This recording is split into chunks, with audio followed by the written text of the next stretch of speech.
You wanted the best. You've got the best podcast. The hottest podcast in the world. The Chris Voss Show, the preeminent podcast with guests so smart you may experience serious brain bleed. Get ready. Strap yourself in. Keep your hands, arms, and legs inside the vehicle at all times, because you're about to go on a monster education roller coaster with your brain. Now, here's your host, Chris Voss. Hi, folks. Chris Voss here from the ChrisVossShow.com, the ChrisVossShow.com. Hey, we're coming with another great podcast. Oh, my gosh. After all these years, he made another podcast, hundreds of podcasts. He made another one. Oh, yeah, it's there. So here we are, folks. We're at the we're in another podcast, and thank you for joining. We certainly appreciate you guys being with us today. Also, go to youtube.com/Chris Voss to see the video version of this. You can also see us in all our groups on Facebook, LinkedIn, Instagram, and all that sort of good stuff. You can follow the accounts over there as well. Today, we have a most brilliant author on the show, and this episode is brought to you by a sponsor, ifi-audio.com, and their micro IDSD signature. It's a top-of-the-range desktop transportable DAC and headphone app that will supercharge your headphones. It has 2 brown burr DAC chips in it and will decode high-res audio and MQA files. We're using it in the studio right now. I've loved my experience with it so far. It just makes everything sound so much more richer and better and takes things to the next level. iFi Audio is an award-winning audio tech company with one aim in mind: to improve your music enjoyment of quality sound, eradicate noise, distortion, and hiss from your listening experience. Check out their new incredible lineup of DACs and audio enhancement devices at ifi-audio.com. He's the author of the newest book that has just come out, Children Under Fire, An American Crisis. This is going to be really interesting to talk to him. It just came out on March 30th, 2021.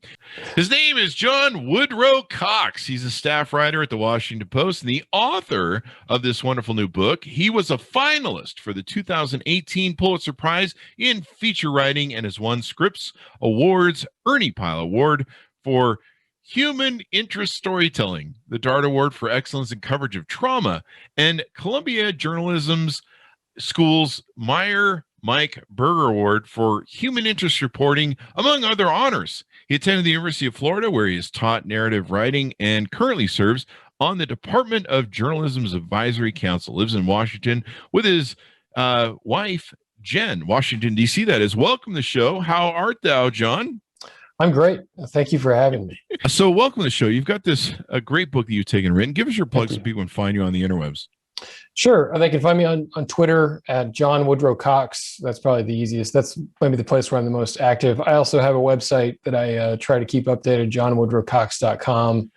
And then certainly you can find me on the Post site, and I'm occasionally on Facebook and new to Instagram. So easing into that. There you go. Instagram's a great place to be, especially for book authors, from what I understand. I know. I'm a little late to yeah. that. But, so this sounds like a really interesting book, just off the book title itself. What motivated you to write this book? It was a few things, but the big motivator was to really wake people up to the scope of this crisis. I think that people are aware, maybe from a distance, that these school shootings happen often, but that maybe is the extent to which they understand that gun violence affects kids in this country. So I wanted to really make clear to people that this is a crisis that affects millions of kids, not thousands, and that most of the kids affected are actually not the ones in schools. It's the kids who deal with that everyday chronic gun violence. And the way of getting people to care about that was to tell these really intimate stories about a few children whose lives have been just destroyed by gun violence. There you go. What were some of the details? Give us an arcing overview of the book, and then we'll get into the details. Sure. The book primarily follows 2 children. Ava Olson, a little girl who in first grade was on her playground. This is in South Carolina, a small town in South Carolina. She just walked outside for recess when a 14-year-old pulled up with a gun and opened fire on a group of first graders. He killed her best friend, a little boy named Jacob Hall, before his gun jammed 12 seconds after the shooting began. And this was 5 years ago. Ava is still dealing with really severe PTSD from that episode. And then the other main subject in the story is a little boy named Tyshawn McFadder. He grew up in Southeast DC, his father was killed in the middle of the day. Just Tyshawn was at school and his dad was just gunned down in his car. And so it follows these two kids and also their friendship. So they have this really unlikely friendship that after I wrote stories about each of these things in the Post, they connected, and then they started writing each other letters, and then they became pen pals, and then they started to FaceTime, and they have this really deep relationship where you have these two young kids, one is black and one is white, and they're from very different places, but they have become really critical supports for each other. That's an interesting dynamic in everything that's going on. As they develop, and you follow the two kids, is that correct? Primarily. There's other kids who come into it, but those are kind of the two main kids. Okay.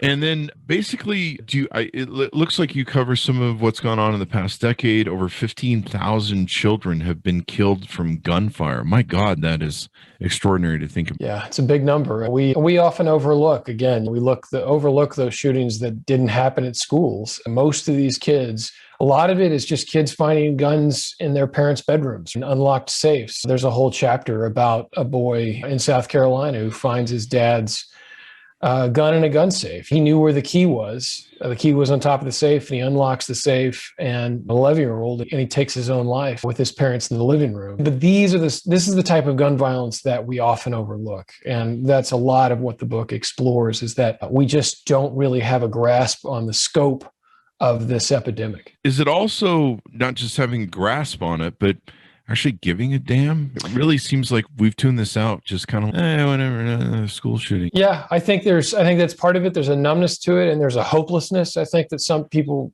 have around gun violence. And then I think too that racism plays a very real role in all this, that there's an expectation that kids like Tyshawn in Southeast Washington, D.C.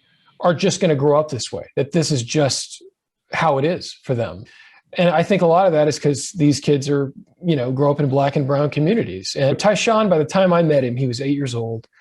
I met him just after his father was killed. He already knew 4 people who'd been shot to death personally. He knew 4 people. He had, on several occasions, had to hide or jump behind a bed or dive on a playground because of gunfire in his neighborhood. There was a bullet hole in his front door. I don't believe that in the white, middle-class suburbs, if that was the sort of everyday life for kids there, that people would put up with it. I think the outrage would be just astronomical, but because it doesn't happen in those neighborhoods, what happens in those neighborhoods are school shootings occasionally, or suicides, or domestic violence type things. With that everyday sort of gunfire, it mostly affects black and brown kids. And I think that's why there's more of a tolerance in this country for it.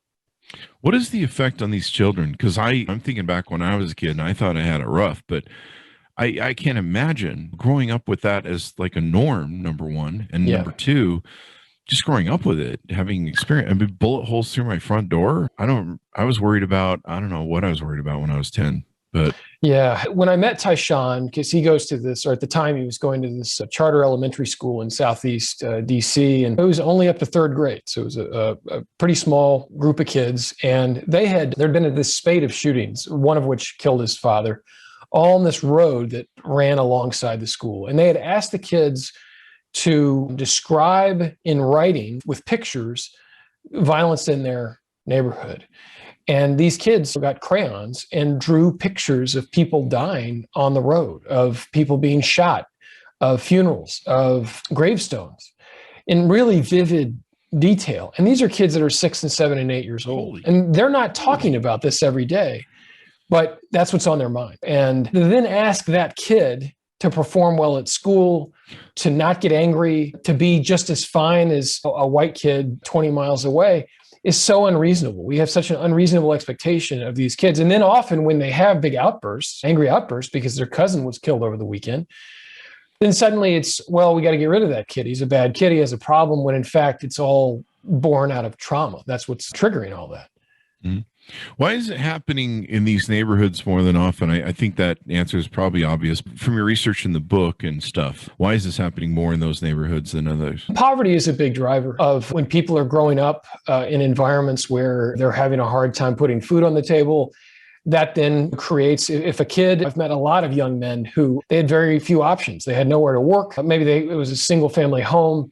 So they saw an opportunity to make some money by maybe dealing drugs and things like that. Or a lot of these kids are just born into places where it's guilt by association. That's Tyshawn's father. That's the belief, is that he was not active in a gang, but that he had friends who were. And so they targeted him because of that. Wow. But certainly the drug trade fuels a lot of violence, and then that creates a demand for firearms. And when you have a place like DC that has strong gun laws, but it's surrounded by states that have really weak gun laws, there's going to be a constant supply of firearms on those streets, and then you're going to see a lot of violence. So the truth is that you can never blame a kid, right? You can never blame the child for what's happened, for losing his father. It wasn't his fault, or for being shot at or being hit by that stray bullet. People can often be dismissive of the adults to say, well, they made a bad choice, they deserve that. That is never true of the child. Yeah. There's the racist trope that black men are always killing each other in inner cities, and that somehow that makes an excuse for people when they're like, it's okay if white cops do it or white people do it. Yeah. It's a racist trope. But I think it's important that we recognize that what's going on in these communities, they're maligned communities. A lot of these communities are set up because of some of the racist social programs we've had, like redlining that has gone on. When Eddie Glaude Jr. was on the show, we talked about how there's freeways that have been made to separate all of our communities, and these marginalized communities are persecuted. They don't have support systems like hospitals. They don't have good schools. They don't have good funding and everything else. And it's inexcusable just to dismiss those with there's violence in those communities. So clearly what's going on there, clearly this is happening because of inattention by governments and care and racial issues and things of that nature. And as you go through the journey with these two kids, is their narrative pretty much go through the whole book? It does. I followed them for, I think, about 3 years altogether, and go back and forth. For me, they represented the bookends of this crisis. Here you have a white girl in rural South Carolina, an area that really holds guns sacred, where people love God, but they love guns almost as much, and a place that overwhelmingly voted for Donald Trump in 2016. And then you have Tyshawn, who's on the other end of that spectrum, growing up in a very liberal place, where guns are really considered this infectious disease, and where people are quite liberal and rejected Trump. And their bond, this connection it's just so uniquely American that two kids, 1-7 and 1-8, could bond this deeply entirely over gun violence, because they have this shared experience. They have this shared American experience, and neither judges the other. They feel like they can really be their best selves. And it's just a remarkable thing, these chapters in the book where it's just the two of them talking to each other and, sharing and leaning on each other.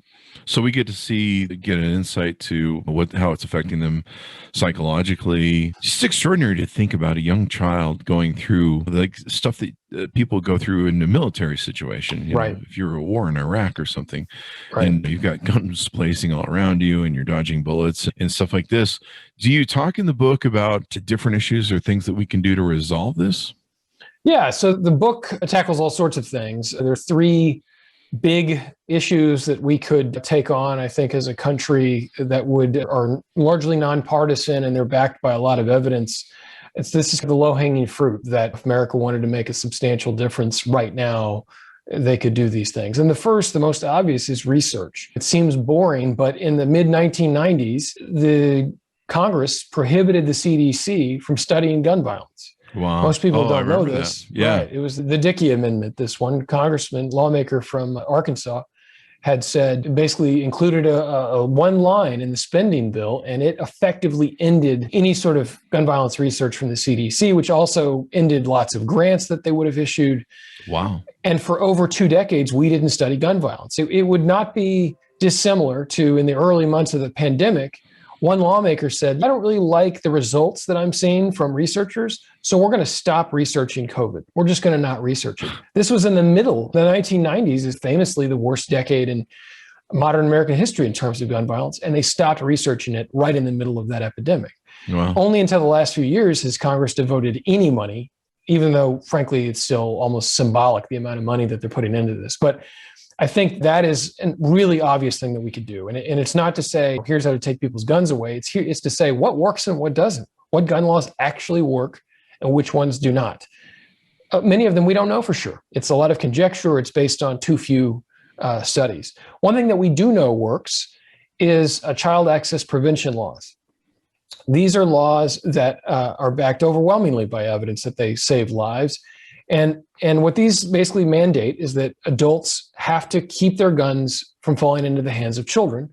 And if their negligence allows a kid to get a gun and shoot themselves or somebody else, then they can be held criminally liable.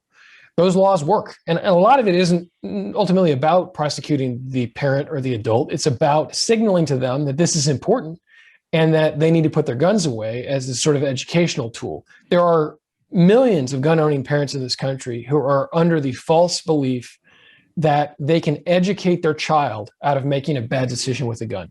It is absolutely false. The research bears that out over and over. A couple of examples of this. In the rural South, there was this survey done of gun-owning parents.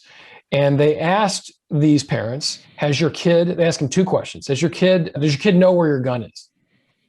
Among the parents that said no, nearly 40% of their kids said, yes, I do know where their gun is. And then they asked them, has your kid ever played with your gun? Yeah. I'm Among laughing the parents, because we used to find my parents would have the Christmas gifts. Exactly. We were to find them, and my dad's gun. We always And kids, boys especially, guns are cool. It's a thing that they want to play with. Among the ones who said no about have you played with the gun, 1 in 4 of those kids said that they had taken the gun out and played with it. Any of those kids could have been dead because many of those guns are loaded. Yeah. So that's the second thing. And then the third thing that really would make a real impact is universal background checks. So this is a thing that's supported by 90% plus of Americans. An overwhelming majority of gun owners believe in universal background checks. And what that would do is put a real dent in gun trafficking in this country. If people say, oh, gun laws don't work because Chicago still has violence. The guns that people are shooting each other with in Chicago and DC and New York are not from Chicago and New York.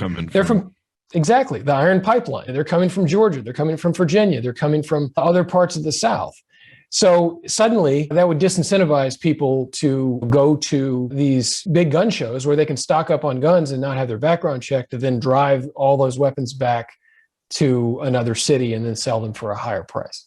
Now you mentioned something called the Iron Pipeline, right? It's basically I-95. It's that the people, gun traffickers will drive from the north to the south, buy a bunch of guns, drive back north, and then sell them in cities that have stricter gun laws, places like Chicago, New York, and DC. Those guns are all being trafficked from somewhere else. But we live in a country with open borders. So the argument that often people make is gun laws clearly don't work because look at the violence in those places. It's ludicrous because if I'm in Washington, DC for the last 20 years, I could just drive to Georgia where DC has no influence, no authority, buy a bunch of guns at a gun show, and then just bring them back and sell them for twice the price. You can make a fortune. Exactly. And they do make a fortune. Until there's some more uniformity, you're going to continue to see that. But universal background checks would definitely put a real dent in people's ability to do that. Yeah. Like you say, people always use that Chicago thing. And I think even the state next to them is in Indiana or something, like on the border, wherever that city is, they can just right across the border. Yeah, it's crazy. Exactly.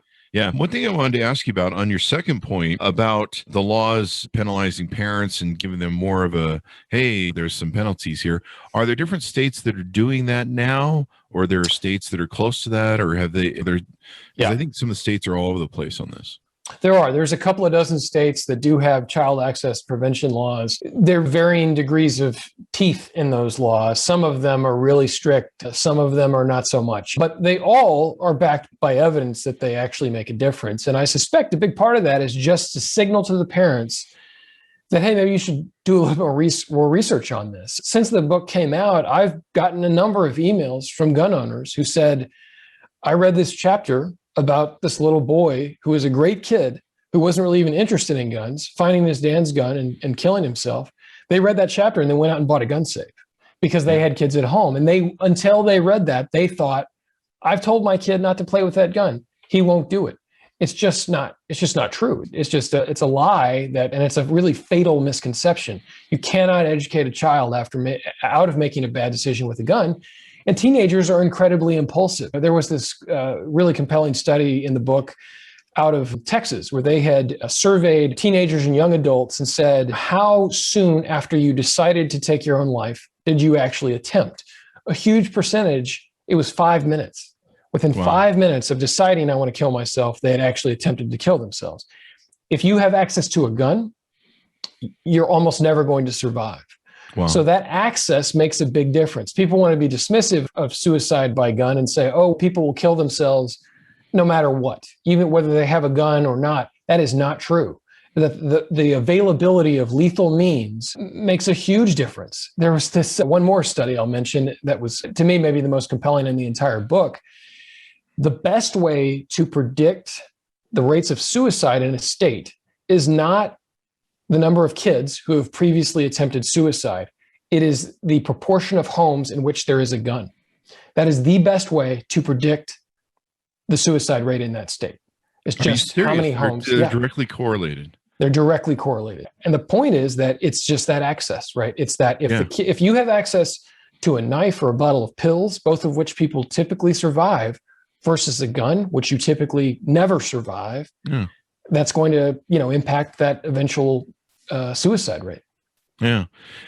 So are most suicides done by gun? So I believe they are, including the adult population. I believe they are. And then very much skews male, female. So certainly the vast majority of men take their own lives with guns. A few women take their own lives with guns, unless actually they're in the military. Women in the military take their own lives with guns at a much higher rate, which speaks to this whole other element that the more what's familiarity really? Is they're comfortable with a firearm? It begs the question, is educating a child making them more familiar with that weapon, if in fact they do eventually become depressed or their girlfriend breaks up with them or whatever the situation is, does that actually put them in more danger? That's something we should study.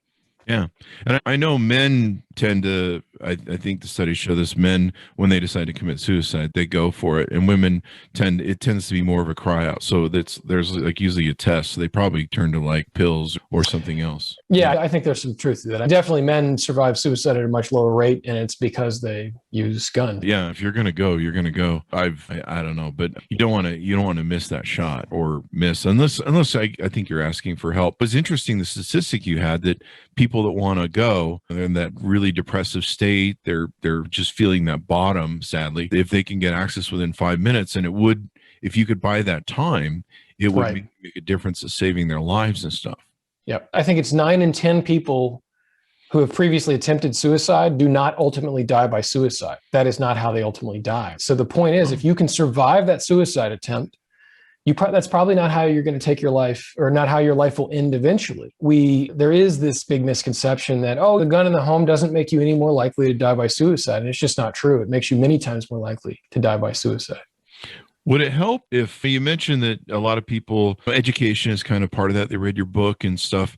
Would it help if we force people, forces, that's a word that's going to set people off, but we just basically said, look, if you're buying a gun, you've got to buy a box for the gun or a security for the gun, or at least if it's a handgun, maybe. I don't know. Yeah, I think that a pistol safe is really inexpensive. You can buy a really good pistol safe for $250. And the safest way to store a gun is locked and unloaded, and you store the ammunition somewhere apart from the weapon. So if the kid does somehow get that weapon, they can't kill themselves.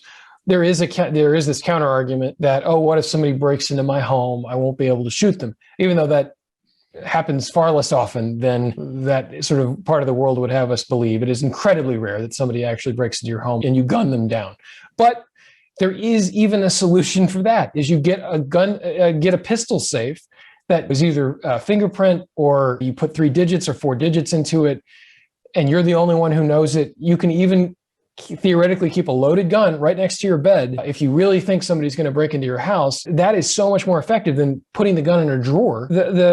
So the example I often use is Ava Olson, the little girl I write about in South Carolina. Now there's all these kids who went to this school who are deeply traumatized by this. The way that started was this 14-year-old who had all sorts of red flags in his past. He had brought a machete to school once. He'd been expelled. He'd made threats. He tortured animals. This was a kid who very clearly was violent, prone to violence. And his dad kept a pistol right next to his bed. So what this 14-year-old did, he walked in, got the gun, walked downstairs, shot his father in the back of the head, and killed him, and then drove to school and opened fire on the school. If he didn't have access to that gun, it wouldn't have happened. What he really wanted is his dad had semi-automatic rifle. He had a version of an AR-15. That's the gun he really wanted. He tried to break into his dad's gun safe, believing it was there, had put soap on the digits. He was doing all this sort of internet research on how do I break into a safe. The gun was not in the safe. It was in the closet. He walked right by it. He just didn't know. This is somebody who the world might have heard about if he had just turned around and found the assault rifle in the closet, but he didn't. He only knew there was that handgun there. But again, if it hadn't been there, it wouldn't have happened. If he hadn't had access to that gun, it wouldn't have happened. More than half of the school shootings, I get into this in the book, more than half of the school shootings since Columbine would not have happened if kids did not have access to guns. Like, that's a really compelling argument, to just lock up the guns you have. Just don't let kids have access to guns, and we could cut school shootings in half, at least. Wow. That just sent like a whole chill across my body. I'm just moved and stunned because I just realized we're too many times looking at the compactness of a school shooting, and you're like, kid got a gun and shot up a school, so the kid's the problem.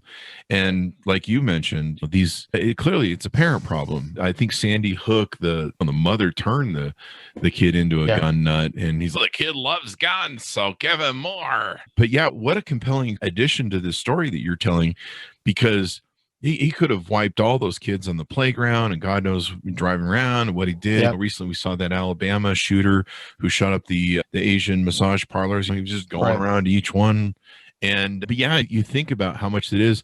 I don't have kids, but I've always had the belief that parents should be prosecuted for what their kids did. And we have this weird thing. If they're under 18, then they're really not in control of their functions. And I don't know, it seems 12 is the new 18 these days, but what do I know? But it's really a concern about all of this. That's just chilling that he walked by that semi-automatic weapon. He was looking for that gun. Yeah. Yeah. What he wanted to be was a famous school shooter. He had looked up death totals, how many people others had killed. He was on all these internet. Oh yeah. He was obsessed. This was his bender, huh? He was obsessed. He had researched at length. He had a list of favorite school shooters and was on these websites where they fantasized about school shootings. He Skyped this live. There was his chat group listened live to the school shooting. He was streaming it at the time of the shooting. Wow. And you can hear them in the background saying, I can't believe he went through with it. They're all chatting this in real time. Did you look at anything in your research as to why he was violent? Did his dad abuse him? Did he have abuse issues, or was this kid just off the bed? His defense, he since pleaded guilty to murder, and I think as I recall, he's been sentenced to life now. But I think life, 30 plus years certainly. And his defense argued that he had been abused. That was not proven. His sibling had said that his dad was really rough on him, and there were some accusations that his dad had some alcohol problems. But this was a kid who very much had seemed well-adjusted until he got into the middle school age, and then he suddenly became pretty violent. What triggered that is hard to say. He was obsessed with torturing animals and things like this. He had some real problems, and clearly was a kid, who should not have had access to a gun. His parents knew he was a danger. They knew it. He'd been expelled. But the truth is that it doesn't take a kid who is that dangerous, clearly dangerous, to say, oh, only that kid should we keep from firearms. Mm-hmm. The other example I talked about, Tyler Paxton, this 11-year-old from South Carolina. He was a great kid, A's and B's, totally obedient. He was an only child. His parents adored him, and he adored them. He wasn't really even that into guns. And he still got into his dad's gun safe and shot himself. We have this belief that, that kid's not like my kid. Yeah. It doesn't work that way. It can happen literally. I had a friend years ago who had he listened a lot to Alex Jones, so he had a lot of paranoia. He would call me about chemtrails and stuff, and every 3 months the country was going to go into some sort of, I don't know, Illuminati lockdown and stuff. And I'd just be like, okay, just call me in 3 months and let's see how that goes. Okay, buddy. And stay off the radio. But I remember he was living in LA. And he lived in a fairly nice neighborhood. I stayed there for a week. It was nice. I didn't feel in danger at all. But he had some sort of paranoia, narcissistic thing he went on about how I need to protect my family and my kids and this whole rap. And so he had guns purposely in every room in the house because, I don't know, I guess he watched that, what's that room thing where the panic room like way too many times or something. And I asked him one time, I go, so where are all the guns? He goes, I don't know. I forgot where half of them are. I'm like, what the hell? I hit him so the kids wouldn't find him. And I'm like, but now you can't find him? Maybe the kids have found him, and these kids were babies, so they couldn't have gotten to him yet. But he couldn't remember where half of them were, which was pointless. And then, like I mentioned earlier, me and my parents would hide every year. They would buy all our Christmas presents early. We would always find where those were. And then my dad had a pellet gun, so it wasn't like a real gun, but we were always playing with that thing. We'd take it outside and play cops and robbers. We'd point at our head. We'd do all sorts of stuff. We point at each other. If that would have been a normal gun, we probably somebody would have gotten shot. I can guarantee you that. We played with that thing all the time. And our parents never knew, because we knew it was hidden, and we play with them when they're gone, and then we put it back when they were back. And so if you're a parent out there who thinks that you got this thing under control, you don't. Your kids are way smarter than you, and they know where everything is. We knew where everything was in our parents' home, because we're bored. We're kids. We had nothing better to do. We're just like, let's go see what's in the closets. And so it's really interesting to me. Do we need to educate people more, or another? I'll ask you the next question after that. Yeah, so I think that's absolutely central to it. I think most gun owners in America want to be responsible. They don't want their kid to get their gun. They don't want their kid to make a bad choice. They don't want anybody to make a bad decision with their gun. I think that's true of the vast majority of gun owners. It's a matter of ignorance rather than negligence in most cases, that they just don't know. A great example, the night that Tyler shot himself in South Carolina, there was the first police officer who arrived, knew Tyler. This is a really small town. He knew him. He had been the school resource officer. And he walks in that room where his father is holding Tyler, trying to keep him alive. And right away, he knows that Tyler's not going to survive. And he had two children who were very similar in age to Tyler. And what this police officer had done for years, he would come home. He had his service belt with his gun on it, and he would either just put it on the floor or maybe hang it on a hanger, on a hook. Well, he went out and bought a gun safe right after that, because he saw if this kid, because he knew Tyler, he knew what a great kid he was. He knew how attentive his parents were. So what that was, it was just education. He wasn't a negligent police officer. He wasn't a negligent dad. He just didn't know any better.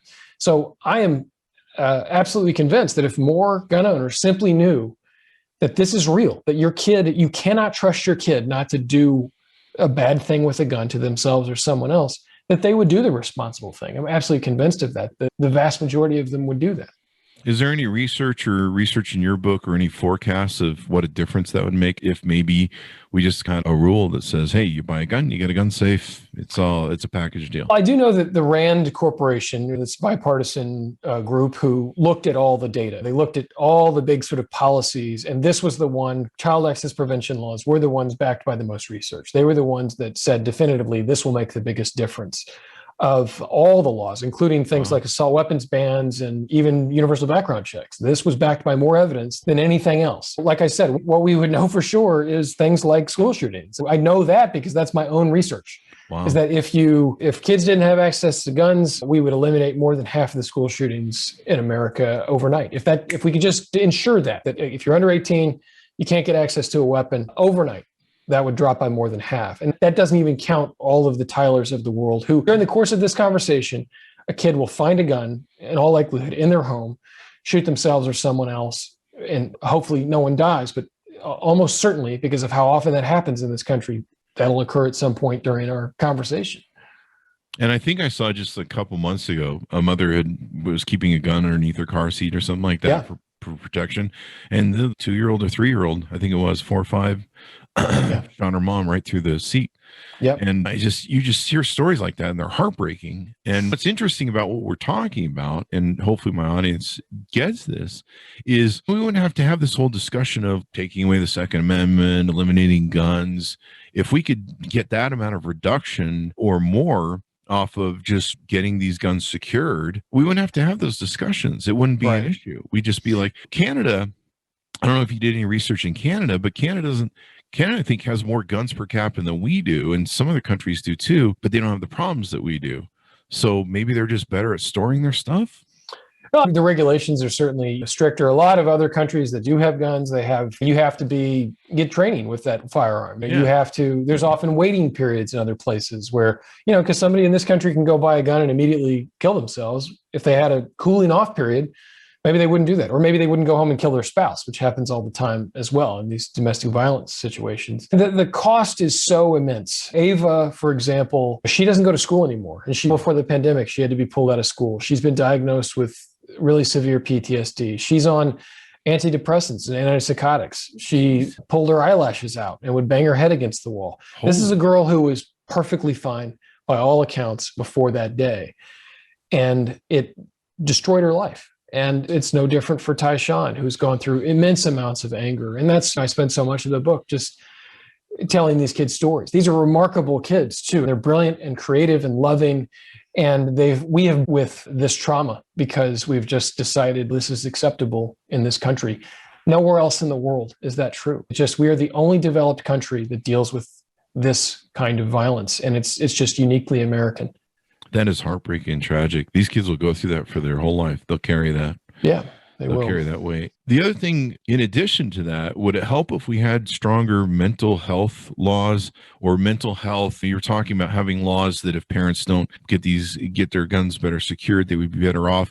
Would it help if we had more penalties for, look, if the kid's got some issues, you're responsible for that. The kid who did the Florida shooting at the school, right. They knew that kid was off his rocker. The Sandy Hook shit, they knew that kid was woohoo way before. That's just one of those things where maybe there should be a law that says, look, you get to do his jail time. I don't know. Yeah, there is something similar to that. It's these red flag laws. And these are laws that say if a person appears to be a threat to themselves or someone else, you can get a court order to take their guns away for some period of time. Those make a lot of sense in many ways. And I think a lot of gun owners agree with that. If somebody is really clearly depressed, if they're threatening to kill their wife, if they're saying, I'm going to go shoot up that school, that, it's not permanent. It's a temporary thing until a medical professional can clear them to say, okay, this was a temporary episode. They're okay again. They can get their firearms back. The book is not, there is no call to end the Second Amendment. There is no, hey, we should strip people of their guns. There's no call for, the banning of AR-15s. That's not what the book is. It is evidence-based, and it is very much founded in 4 years of reporting, really up close. And there's no one who can say that, oh, this is the kid's fault.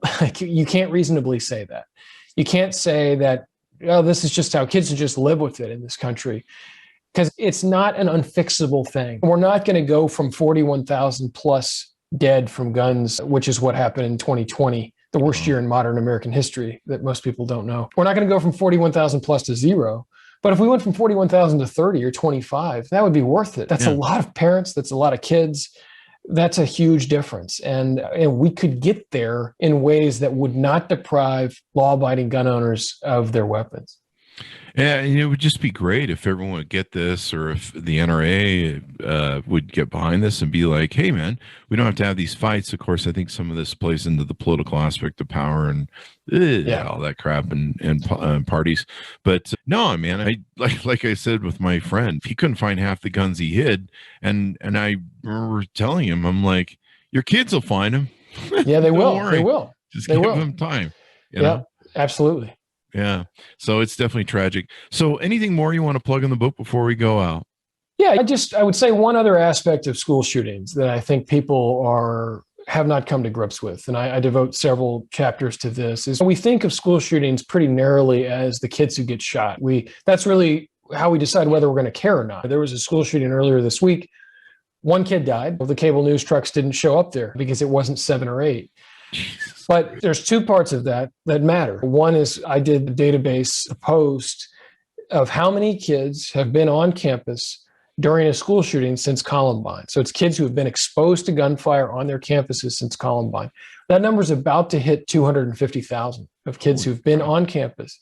A meaningful number of those kids are still dealing with it, whether it was last week or 20 years ago. So again, it speaks to this idea that it's bigger than we think. And another point to illustrate that, we looked in one school year at how many kids had been through lockdowns, not lockdown drills, but the actual lockdown where the school said, there's a threat, we're going to lock down.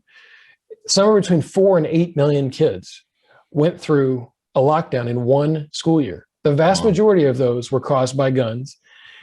And a lot of those kids, many of those kids, thought at least for a second that they were going to die in their school. because they had seen Parkland, they had seen Sandy Hook, they knew that these things happened.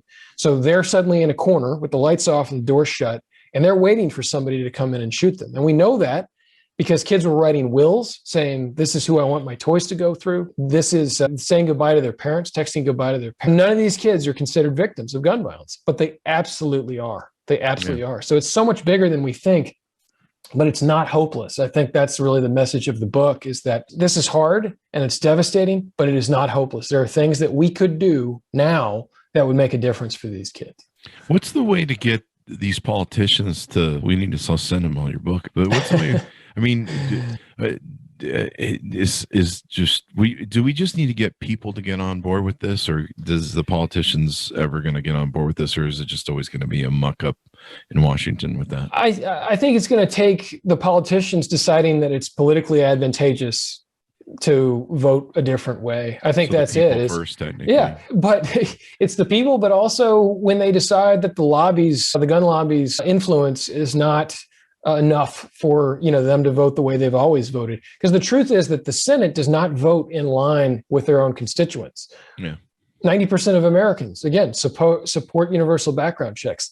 I can tell you 90% of the Senate does not support universal background checks. The vast majority of Americans, 70% plus, support these child access prevention laws. Again, the Senate doesn't vote that way. So people think that America is so divided on guns. We're not. Americans largely agree on the big things. There's a lot of smaller things like what an AR-15 is, what an assault rifle is. There's a lot more debate around that. The big things, most Americans actually agree on. It is the Senate and Capitol Hill that is split. It is not America. Once they start, but there is still this immense fear from the gun lobby. They have a great deal of fear. If you're somebody in North Dakota or South Carolina and suddenly you're labeled a gun grabber, the chance that you're going to win that next election go down a lot. So that's the part that I think those folks are going to have to overcome. They say they're more afraid maybe of mom's demand than they are of the NRA. Yeah, it's just insane what we do in this country sometimes. But I love your arguments and your research and everything that's in the book. And I love that it's a great resource. So just go get some gun boxes, people, and safes and stuff, and keep your stuff in the thing. I don't know. I don't have kids. I have 2 dogs.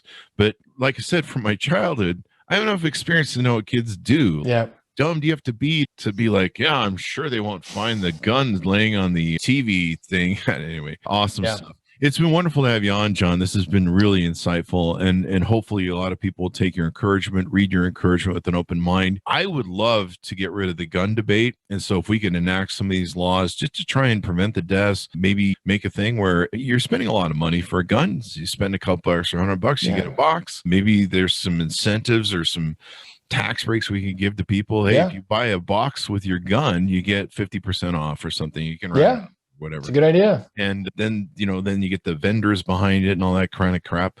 But that would be good. And then stopping that iron trail pipeline, the iron pipeline. Yeah. That's just crazy, man. Anyway, thank you for being on the show. Give us your plug so people can go out.